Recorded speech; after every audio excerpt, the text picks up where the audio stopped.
Bien, buenas tardes a todos. Hoy seguimos con el ciclo de charlas de Laboratorio de Inteligencia Artificial IA Lab y también el Centro Nacional de Inteligencia Artificial CENIA. Hoy nos presenta Andrés Villa, estudiante de doctorado del IA Lab, un trabajo publicado y creo que también parte de su investigación. Así que Andrés, alrededor o máximo 45 minutos. Luego de eso vienen consultas y dudas que puedan surgir. Y finalizamos y cerramos la reunión. Así que puedes comenzar. Muchas gracias. Bueno, ahora muchas gracias por la invitación. Muchas gracias a todos. Más o menos la presentación está destinada para que demore una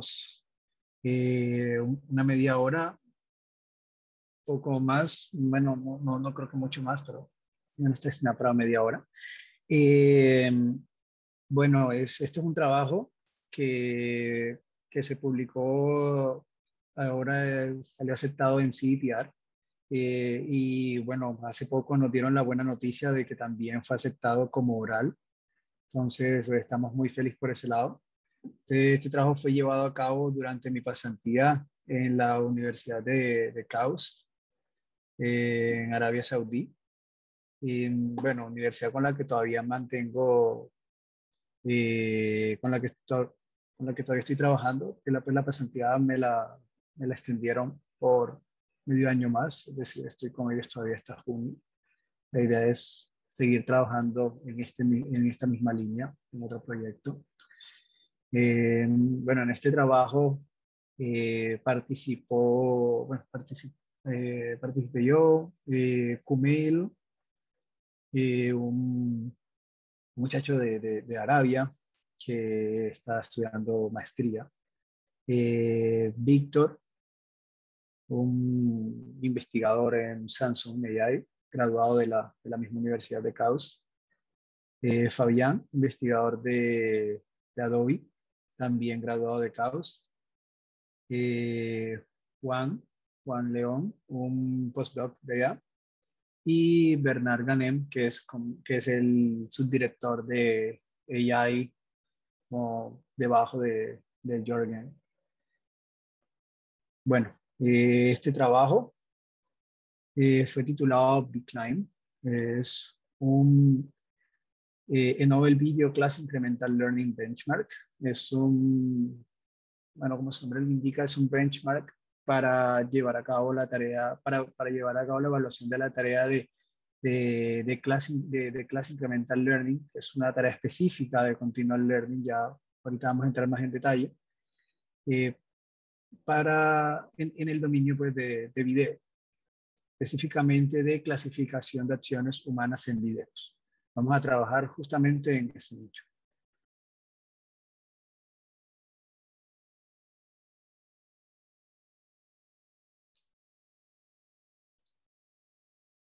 Ya. Bueno, los modelos basados en Deep Learning para la clasificación de acciones humanas generalmente se entrenan con un conjunto de datos bastante grandes para lograr alcanzar el estado del arte. De hecho, hace poco teníamos la discusión en el laboratorio que específicamente pues, muchos de los modelos de video que han alcanzado el estado del arte, incluso aquellos que estaban, por ejemplo, basados en Transformer, que tienen una arquitectura bastante robusta, son modelos que se han entrenado con muchos datos durante mucho tiempo, con arquitecturas bastante grandes. Sin embargo, debido a la enorme diversidad que hay en las acciones, y también muchas limitaciones legales y computacionales que se tienen, esto impide que, por ejemplo, mantener los datos por mucho tiempo sea posible, lo cual hace necesario, hace imperativo que en un escenario real estos modelos pues tengan una habilidad de poder recordar lo que aprendieron. De hecho, pues en un escenario real es muy poco probable que estos modelos estén inmersos en un solo proceso de entrenamiento. Generalmente van llegando nuevos datos que van ameritando o que van presentando la necesidad de de volver a entrenar el modelo, sin que éste olvide lo que aprendió inicialmente. Sin embargo, dado los modelos actuales en video, esto no es tan así. Generalmente, pues si tú quieres que no olvide nada, tienes que reentrenar el modelo con todos los datos. Pero esto es muy inviable por lo que dije anteriormente, y además por el hecho de que entrenar en video es demasiado costoso y demanda bastante tiempo.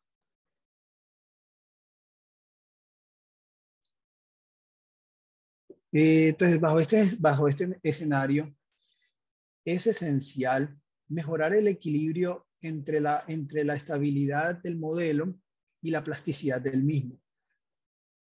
Simulando un poco lo que sucede en los seres humanos, ya que en los seres humanos esto ya es una habilidad como más intrínseca. Pero bueno, ¿a qué nos referimos con estabilidad y plasticidad sináptica, que sería el nombre completo? La estabilidad sináptica es la capacidad de restablecer o recordar los patrones de activación necesarias para resolver tareas previas. Por ejemplo, aquí tenemos pues, un modelo, ¿no?, que fue entrenado inicialmente en una tarea, la tarea 1. Y este obtuvo esta activación de pesos. Una vez llegaron nuevos datos y hubo la necesidad de volver a entrenar el modelo en nuevos datos sin perder los anteriores, entonces se entrenó el modelo en este nuevo conjunto de datos y la activación que entregó es la misma. Entonces, esto quiere decir, por ejemplo, que la estabilidad del modelo es muy alta.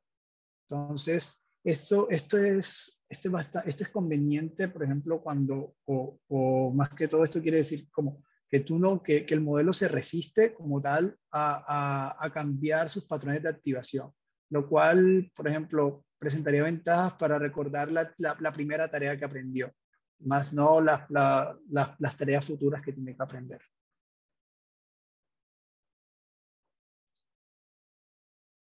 Sin embargo, por otro lado, la plasticidad es todo lo contrario. La plasticidad es la capacidad del modelo que tiene o la capacidad que se tiene de cambiar las activaciones sinápticas, es decir, pues para aprender nuevas tareas. Por ejemplo, en este caso, se aprendió la tarea 1 y la activación tiene esta forma. Después, cuando se aprendió la tarea 2, la activación cambia completamente. ¿Ya? Esto genera un impacto positivo para la tarea 2, pero negativo para la tarea 1, ya que al cambiar completamente su activación, probablemente el conocimiento de la tarea 1 se perdió completamente. Entonces, generalmente las redes neuronales no tienen estas dos habilidades balanceadas, lo cual es muy necesario. Por lo general, las redes tienen una alta plasticidad y una baja estabilidad. De ahí la necesidad de que tengas que reentrenar con todos los datos para poder recordar algo de la tarea pasada. Entonces, por lo cual, estas redes pues, sufren de un problema muy conocido y que hoy en día se está trabajando mucho, que es el olvido catastrófico, lo cual quiere decir que al entrenar en nuevos datos, la red trata de olvidar o olvida todo lo que aprendió previamente.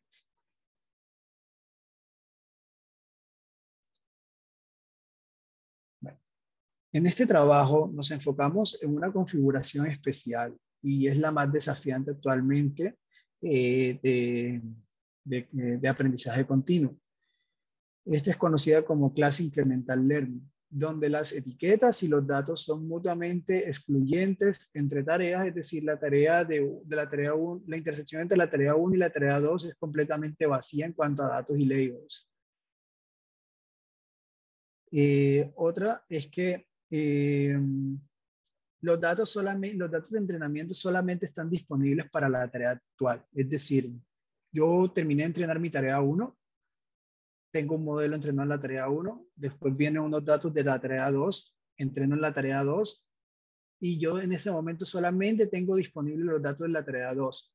Los datos de la tarea 1 se perdieron o no están.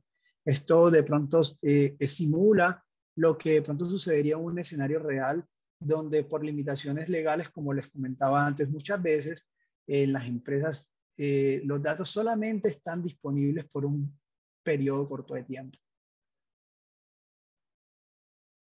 Y la otra es y muy importante, ya que esto define dos tipos de tareas que hay. Bueno, hay más tareas en Continual Learning, pero las dos más usadas, las separa una característica muy importante, que en esta tarea de Class Incremental Learning no hay una ID disponible durante entrenamiento e inferencia para cada una de las tareas. Esto hace el problema bastante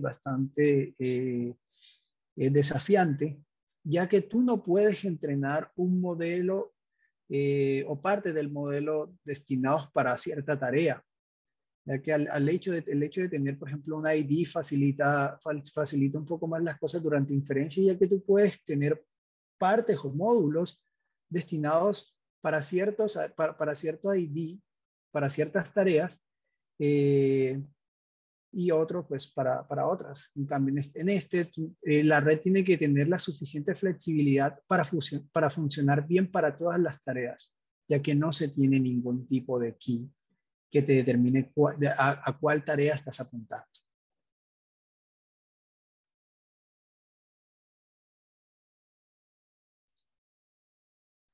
La mayoría de los trabajos existentes en este problema, el problema de Class Incremental Learning, incluso de Continual Learning, se han realizado para el dominio de las imágenes y pueden dividirse en dos grandes grupos: los modelos basados en memoria y los modelos regularizados o basados en regularización. Los métodos regularizados penalizan los cambios abruptos en los parámetros más relevantes aprendidos para las tareas anteriores.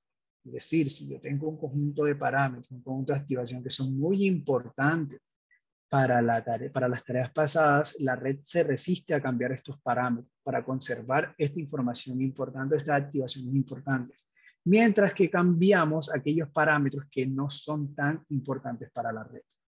Y esto se cambia pues en la medida de esta importancia que obtiene la red. Los otros son los métodos basados en memoria, los cuales tratan de mitigar el olvido catastrófico reteniendo un número limitado de instancias de entrenamiento en una memoria, podemos decir una memoria física, una memoria externa, para pues tratar de recordar con estos pocos datos cuando entrenas las tareas futuras.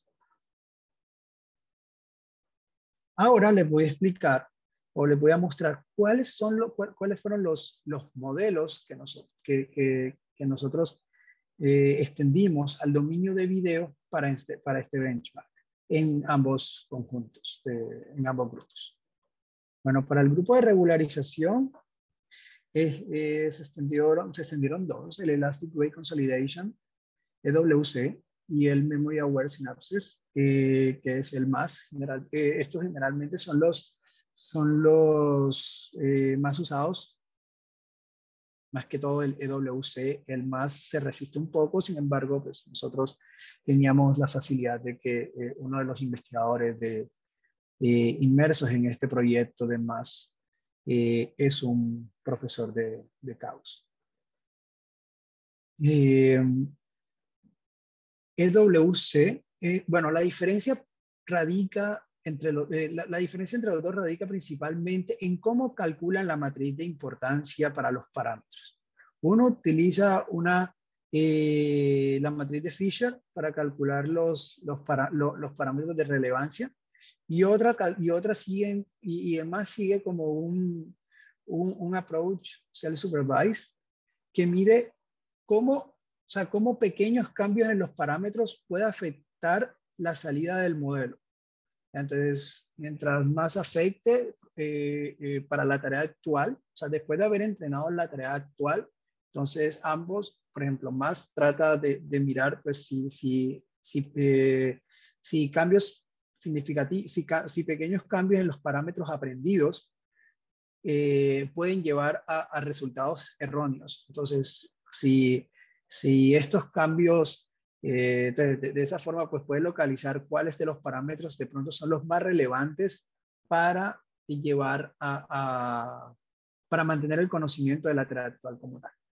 Entonces, sin embargo, pues les adelanto que estos modelos como tal funcionan muy bien para la tarea de Task Incremental Learning, donde tenemos el ID de la tarea. Sin embargo, para la tarea de Class Incremental Learning funcionan bastante mal.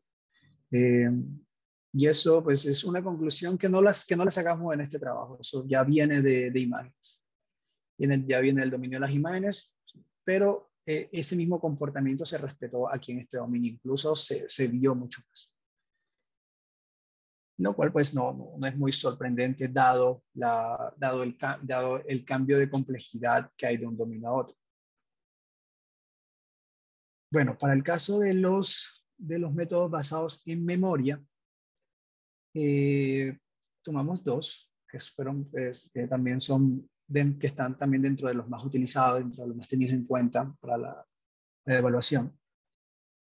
Sería ICAR y BIC. Bueno, ICAR es un método basado en memoria que combina también la estrategia de rehearsal, la estrategia de memoria, con estrategias de distillation. ICAR, por ejemplo, él entrena la tarea 1 y después de haber entrenado, por ejemplo, la tarea 1, él calcula un centroide por clase. O sea, toma todos los datos por clase, todas sus representaciones y calcula un centroide por cada clase. Y toma los elementos más cercanos a cada una de las clases. ¿Ya? Esto le permite pues, tomar entonces los elementos más representativos para almacenar en la memoria. Y esos son los elementos que van a quedar y son estos elementos que quedan en la memoria los que el modelo vuelve y retoma cuando se presenta una nueva tarea. Entonces, cuando va a entrenar una tarea 2, él suma los datos de la memoria más los datos que vienen de la tarea 2 y con estos datos se entrena. ¿Ya? Entonces, utiliza, por ejemplo, estrategias de distillation. ¿De qué forma? Pues ellos tratan de que el output obtenido o la clasificación obtenida también con el modelo anterior sea congruente con el modelo actual. De esta forma, para tratar de traer conocimiento también de ese modelo anterior que había aprendido, mientras que aprende también con los datos actuales. El BIC está construido sobre ICAR y su principal novedad corresponde a una capa de corrección de vallas que se presenta, que es necesaria, bueno, o que es importante, ya que pues cuando el modelo trae los datos de la memoria y los suma con los datos de la tarea actual, hay un gran desbalance entre los pocos datos que tú guardas de las tareas pasadas con los datos que vienen de la tarea actual. Entonces, probablemente, y eso pasa, el modelo está focalizando más su entrenamiento sobre aquellas clases que tienen más datos, es decir, sobre lo de las tareas actuales, más que de las clases pasadas. Bueno, a pesar del creciente interés en aprendizaje continuo en el dominio de las imágenes, los primeros 3 trabajos que presentan resultados sobre datos de video se publicaron recientemente. Por recientemente me refiero al año pasado. Entonces, uno de estos es Zhao et al. Propone una estrategia de transferencia de conocimiento espacio-temporal para mitigar el olvido catastrófico. El otro es Park et al. Él estimó el el subconjunto de canales de las features que más contribuyen a las predicciones de la tarea anterior e introdujo una máscara temporal que mantiene estable este subconjunto de canales, de features, mientras aprende una nueva tarea. Finalmente, Matt et al. También abordó el problema de la clasificación de video de forma incremental, utilizando estrategias de regularización. Sin embargo, pues nos preguntamos, pues, ¿cuál es el problema con estos métodos? Ya tenemos algunas estrategias al respecto. Bueno, estos métodos para aprendizaje continuo para video utilizan diferentes protocolos de evaluación. Ese es uno de los principales problemas, incluso también me arriesgo a decir que también pasa mucho o se veía mucho en imágenes. Cada modelo o cada trabajo que va saliendo propone, utiliza setups de evaluación distintos, o sea, particiones distintas de las tareas, grandes preentrenamientos algunos, otros no. Entonces, esto dificulta mucho la comparación y la evaluación entre los trabajos. Y eso pues no está alejado mucho de lo que está sucediendo en video. Estos modelos que han surgido plantean setups completamente distintos. Entonces hacen muy complicada la evaluación. Además, estos trabajos proponen entrenar previamente el modelo con un gran conjunto de clases, un gran conjunto de como clases bases de la misma distribución de datos, para luego tratar de hacer, destilar este conocimiento en las tareas futuras.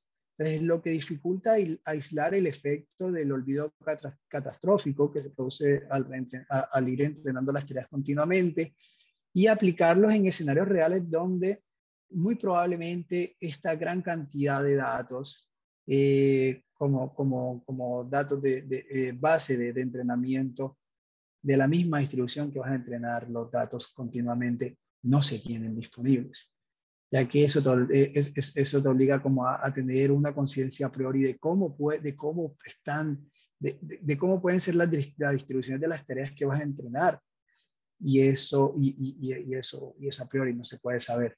Además que consideramos que solamente, por ejemplo, en video se produce mucho de que cuando yo voy a entrenar en un dataset de video y yo voy a partir, por ejemplo, yo voy a hacer un fine tuning de otro dataset de video, muchas veces eso funciona mal, porque las distribuciones entre los datos de video son distintos, ¿ya? Porque existe mucha diversidad de acciones en este dominio. Bueno, pues teniendo en cuenta todo lo anterior, Video Class Incremental Learning viene con desafíos únicos, con desafíos bastante fuertes. El primero, los métodos basados en memoria desarrollados en el dominio de las imágenes no son escalables para almacenar videos a resolución completa. Imagínense guardar en memoria videos completos donde sabemos que cuando vamos a entrenar, muchas veces el modelo no utiliza todos los frames del modelo, sino que siempre se toma un subconjunto de estos y se siguen distintas estrategias de sampleo de acuerdo al modelo y a lo que se está haciendo. Entonces, no resulta para nada escalable guardar los videos completos a una resolución, o sea, guardar los videos a una resolución completa, por lo que se necesitan métodos novedosos para seleccionar frames representativos para almacenar en memoria. En segundo lugar, la información temporal es algo exclusivo de los datos de video, por lo que los métodos deben no solamente mitigar el olvido catastrófico, sino que a la vez también deben de aprender o de sacar información clave de esta dimensión temporal. Y tercero, con el auge de plataformas como YouTube y TikTok, en los cuales cada minuto se suben alrededor de 500 horas de videos de diversas categorías, es esencial desarrollar modelos que puedan aprender de manera efectiva flujos continuos de video sin recortar, por ejemplo, aquellos videos que llamamos videos on prints, es decir, donde sabemos que de pronto que sucede una acción o sucede más de una acción, pero hay una acción central en la cual nos queremos enfocar, pero existe un background que de pronto nos hace desviar la atención. Este background, por lo general, es ruidoso. Entonces, eso hace más difícil la clasificación de la acción, de la acción central que sucede en el video. Y a su vez de esta selección de frames que proponemos en el primer reto. Entonces, para abordar directamente todos estos desafíos y limitaciones, se propone BClimb, un benchmark novedoso para evaluar el aprendizaje continuo en el dominio de videos, el cual presenta 3 contribuciones principales. La primera es un benchmark estandarizado para el aprendizaje continuo para el aprendizaje continuo del reconocimiento de acciones en videos. Para esto definimos las métricas, definimos la memoria en términos de los frames, en lugar de los videos, los protocolos de evaluación, ¿ya? Que estos vienen de tres datasets bien conocidos en la tarea de clasificación de acciones en video.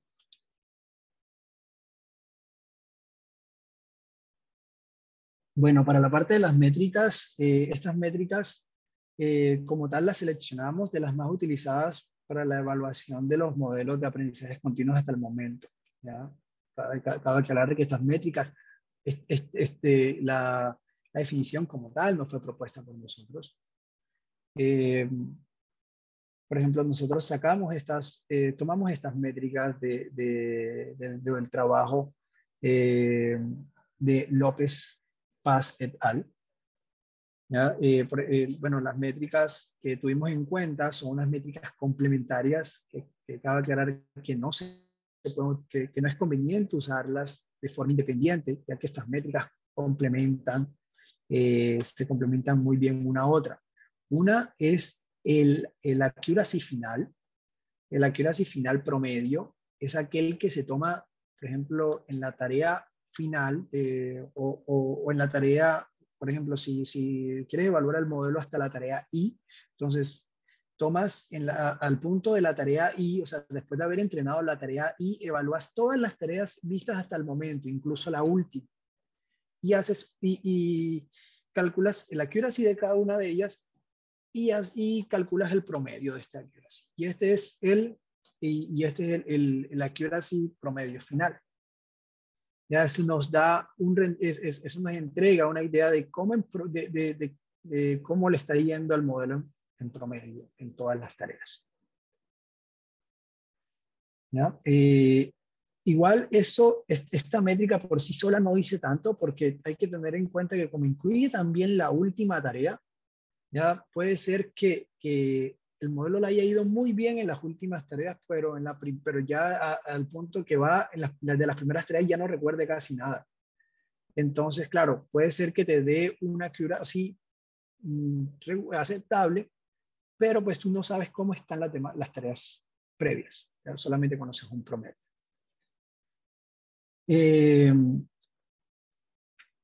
La otra métrica es el backward forgetting. Esta mide muy bien qué tanto está olvidando el modelo. ¿Ya? Esta, por ejemplo, si lo vamos a hacer hasta la tarea I, volvemos con el ejemplo anterior, entonces lo que se hace es una sumatoria promedio sin incluir la última tarea, porque se supone que si yo acabo de entrenar la tarea I, de la tarea I no he olvidado nada, porque es la última entrenada. Entonces tomo las diferencias entre la accuracy de la tarea original, es decir, cuando esta tarea fue entrenada, es decir, el accuracy de la tarea 1 cuando fue entrenada la tarea 1, menos el accuracy que tiene la tarea que se tiene en la tarea 1 después de haber entrenado la tarea I.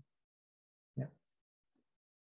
Y así se toman todas esas diferencias hasta la tarea justamente anterior a la actualmente entrenada, es decir, hasta la I-1.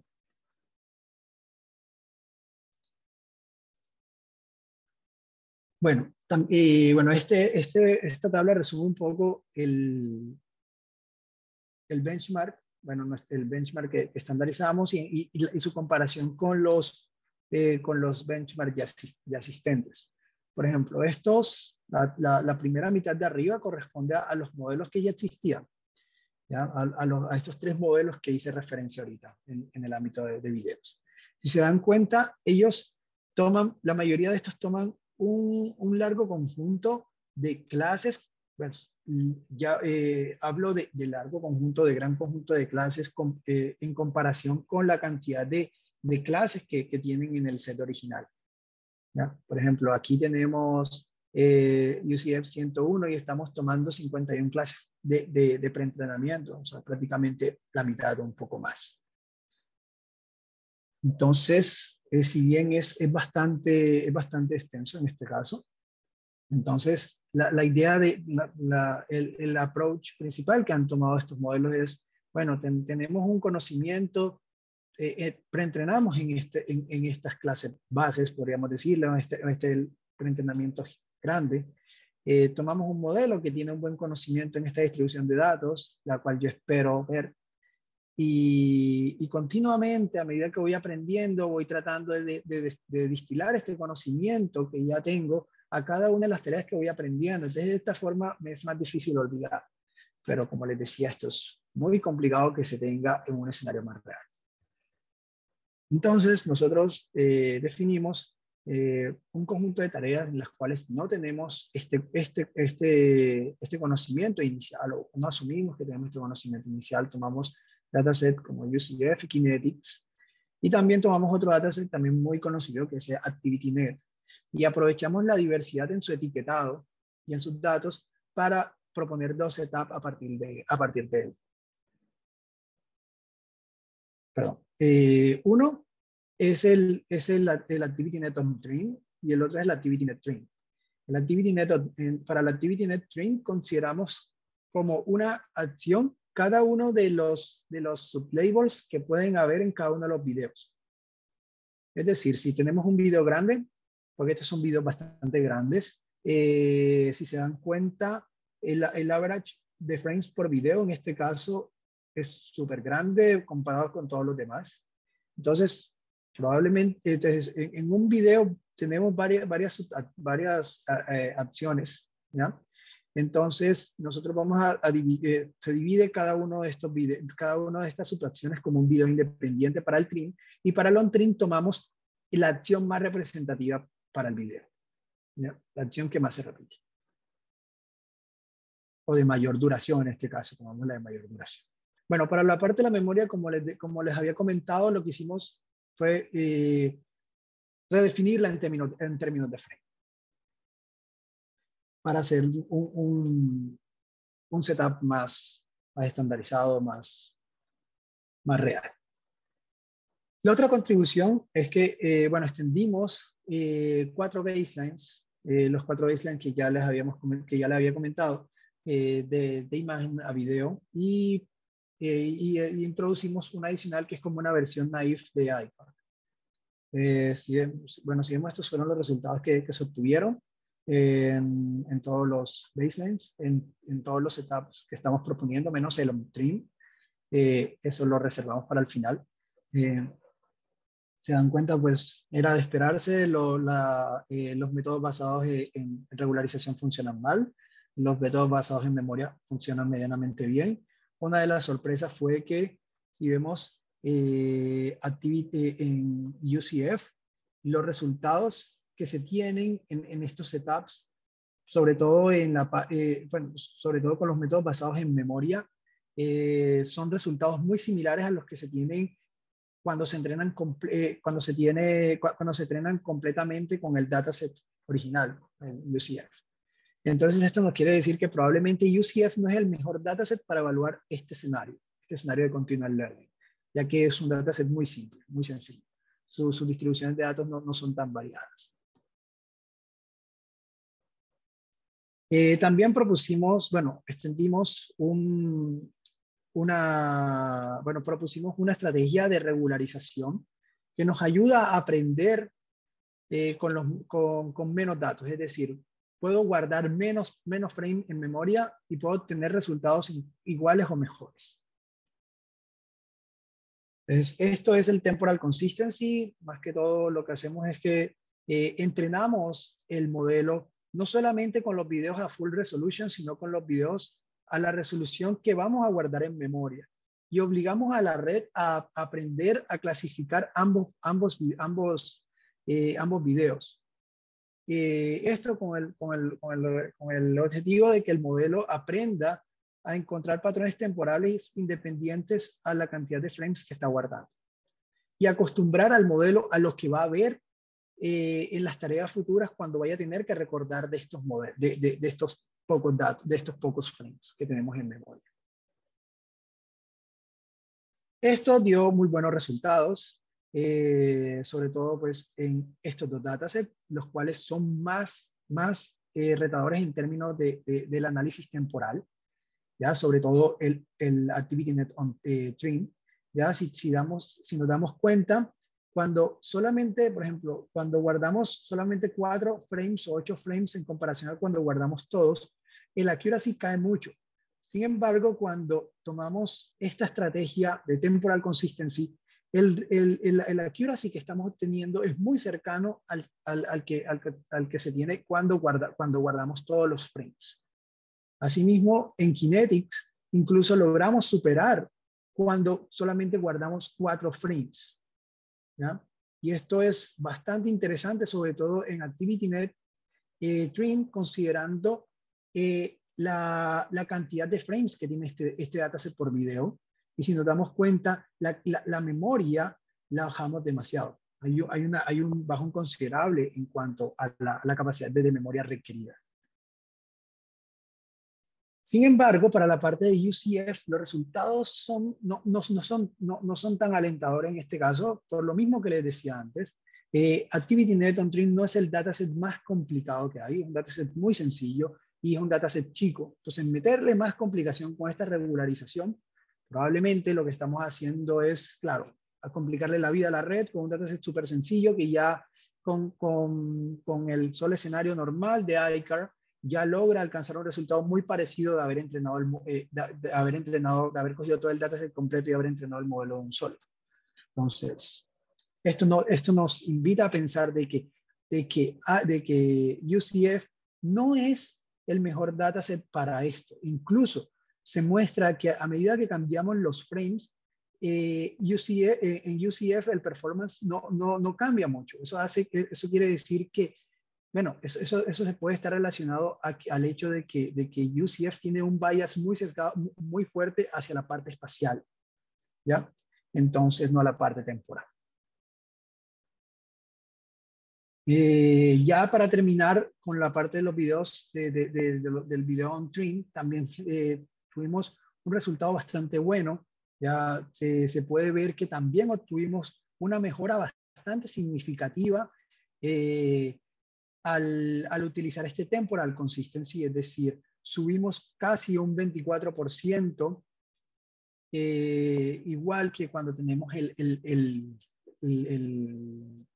escenario Trim, y el escenario Trim es un escenario mucho más complejo. Bueno, en conclusión, nosotros proponemos y analizamos BClimb, que es un benchmark bastante estandarizado en términos de aprendizaje continuo para reconocimiento de acciones en video. Proponemos y estudiamos esta regularización que nos ayuda a aliviar el hecho del problema pronto que existe cuando no podemos guardar el video completo, pues seguramente es el escenario que más se va a repetir, ¿ya? Y bueno, eso sería todo. Muchas gracias.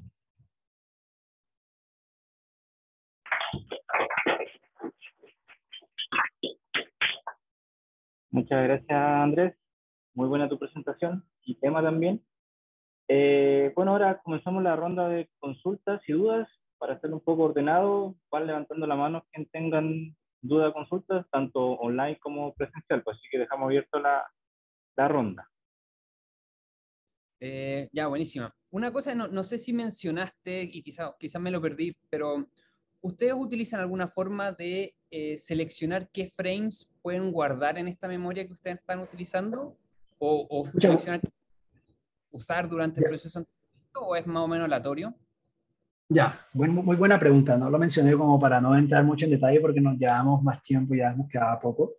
Eh, pero lo que sucede, bueno, la estrategia que seguimos, un momentito, bueno, acá, la estrategia que utilizamos es que durante entrenamiento nosotros tomamos prácticamente como la misma muestra que prácticamente como la que vamos a almacenar en memoria, de tal forma que nosotros acostumbramos al modelo a lo que él va a observar en las tareas futuras. Entonces, esta selección es uniforme, es decir, tomo el video y tomo n frames uniformemente espaciados alrededor del video. Ya, perfecto. Pero eso lo usan para entrenar, pero, y entiendo que lo usen para entrenar, pero no puede existir una mejor, o no sé, ¿crees tú que puede existir una mejor selección de estos frames que tú puedas guardar en esta memoria para que sean más representativos del video? Claro, claro, totalmente. Sobre todo esto sería muy clave, más que todo para por ejemplo, el ActivityNet, el escenario on-prem, donde existen muchos frames que son background. Entonces, probablemente al seleccionar uniformemente estamos derechamente llevando a memoria eh, elementos que no son importantes o frames que no son importantes para almacenar. Entonces, allí lo interesante también es que como nosotros comparamos o nosotros tratamos de que el modelo prediga bien para el video completo y para este video subsampleado, también tenemos el hecho de que este video completo nos aporta en el hecho de que estamos tomando para ese video completo, no es que tomemos todos los 3000 y algo frames, sino que también tomamos una muestra del video. Pero para este tenemos en cuenta todo el grupo de frames.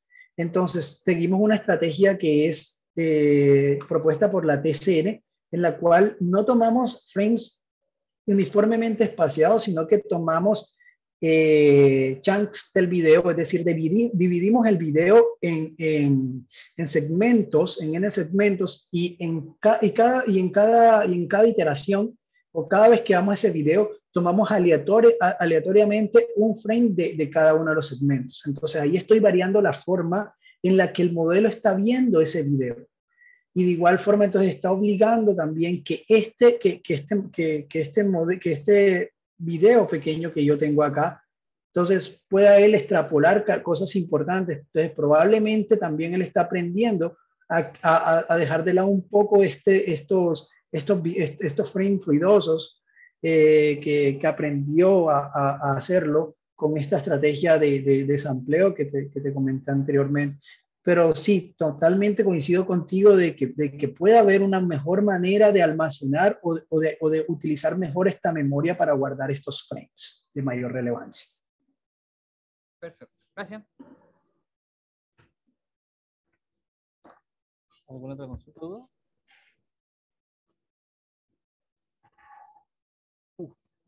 Andrés. Sí. Bien, creo que ya no hay más consultas y dudas. Quedó bastante clara tu presentación, así que vamos a ya comenzar a dar por cerrada tu presentación. Agradecerte el tiempo dedicado, así que muchas gracias y te dejamos invitado para una próxima oportunidad también. No, gracias a ustedes. Ok, muchas gracias entonces, Andrés, y nos despedimos. Muchas gracias a todos los asistentes, presencial y online, así que nos vemos la próxima semana. Ya, que estén muy bien. Muchas gracias por la participación y la invitación. Vale, muchas gracias a ti. Nos vemos. Chao a todos. Nos vemos. Chao, chao. Gracias, chao. Chao a todos.